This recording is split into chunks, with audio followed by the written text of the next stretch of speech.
Sasa hivi tuko na mswala mzima kufanya hii maneno ya digital fisheries katika mkoa wetu wa Pwani. So mimi nilikuwa niko na vikao vyangu, of course nimeweka na wavuvi katika kuweza kuelimisha, kuhamasisha kwa nini wao wana haja kuweza kumpatia teknolojia katika masuala mazima ya uvuvi.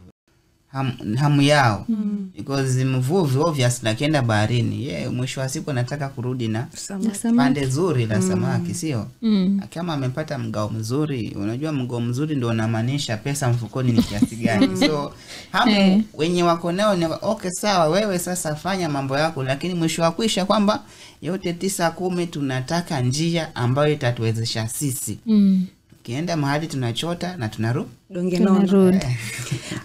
Temo, talking of mashirika, je, unaweza eleza vipi kwa msikilizaji wetu na mtazamaji wetu? Umesema digital fisheries na wild fish. Kuna yule mwenye anatutazama sahihi haelewi. Hebu tufafanulie zaidi kuhusu mashirika hayo, shirika hilo. So labda niseme tu Wild Fish ni shirika ambalo la kiserikali, it's an international organization ambayo tunafanya kazi sana kwa mambo ya masuala ya aquatic food systems.